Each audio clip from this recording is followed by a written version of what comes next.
Ladies and gentlemen, boys and girls, we are back once again to talk about Peacemaker Season 1 on HBO Max. And the show just keeps raising the bar every single episode, and we are nearing the end. It's kind of crazy to think that there's only 8 episodes in the season. We just watched episode 7, and next week's episode is the season finale, which is both exciting and disappointing at the same time, because I'm really excited for it. I really can't wait to see what happens in the episode, but also then it'll be over. But for now, we do have episode 7, and of course, it was amazing. It's called Stop Dragging My Heart Around. Dragon as in D-R-A-G-O-N, like the white dragon, because he's a big character in this episode. And this episode really does feel like a penultimate episode. There's a lot that happens here that sets up for the finale. There's some big surprising moments that I was not expecting. So guys, we're going to go ahead and make sure to talk about all of those and more in today's video. So of course, quick spoiler warning if you've not yet seen the episode. Again, Peacemaker Season 1, Episode 7 on HBO Max.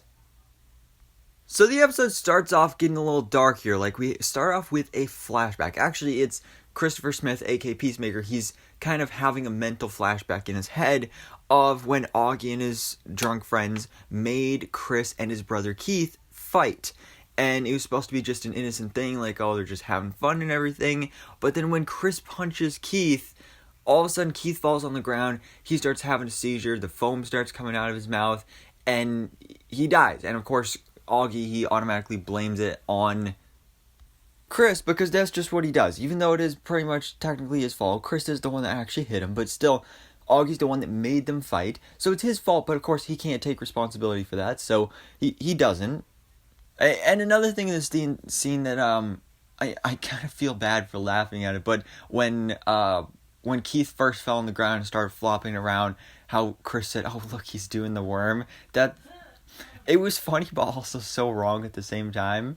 But yeah, it was there. So then after this, we then just transition from that super dark emotional scene to all of a sudden, happy, upbeat opening credits. Amazing dance sequence, love it. Every single episode, cannot skip it. But then we go back to present day where Peacemaker and Vigilante are kind of just freaking out because now Peacemaker's a wanted man, the police are after him. And Peacemaker knows about the diary that Adebayo planted that there. On top of that, Judo Master's gone, he's somehow escaped. And so Peacemaker, Vigilante, Economos, and Eagly head out to kill the cow. They're like, alright, this is enough is enough. We need to just go do this.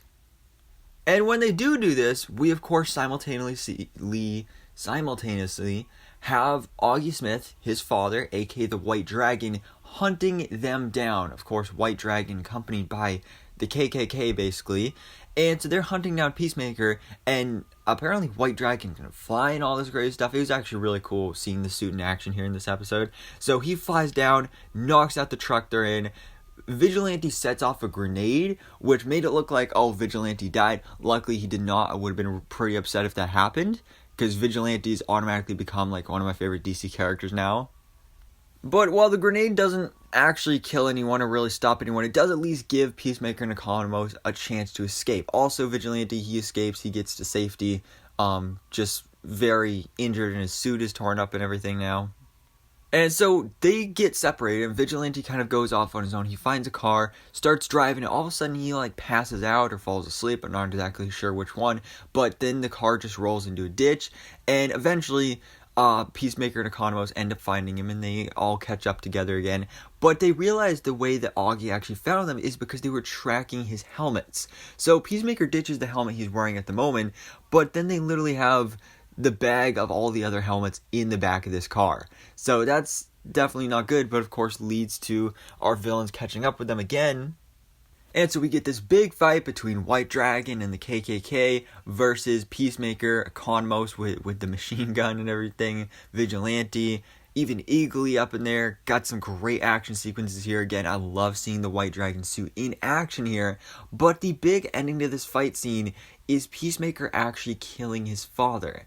And this is something I didn't expect, but I love it, because even though you know, it is kind of sad to see that character, well, not really sad to see that character died, because, I mean, he deserves it. He was a really bad guy. But I was most interested to see, though, that Peacemaker is the one that actually did it and shot him straight in the head.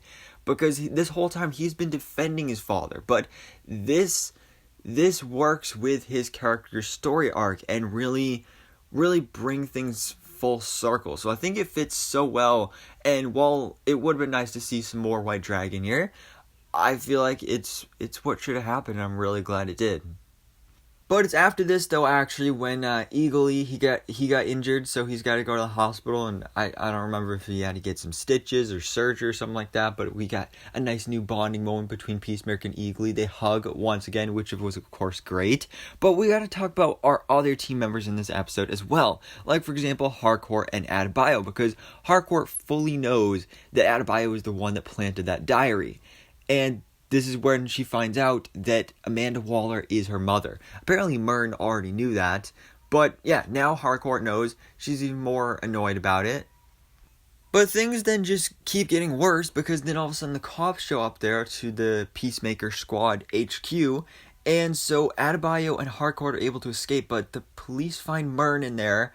Not only murder him, but even after the butterfly comes out of Myrn, they murder the butterfly as well. And it was actually so sad to see that character die, specifically the actual butterfly form, like when you saw the butterfly was like still twitching in Harcourt's hand and then just died. It was so sad. It really was emotional. I mean, who would have thought you would feel this bad for a creature that looks so disgusting?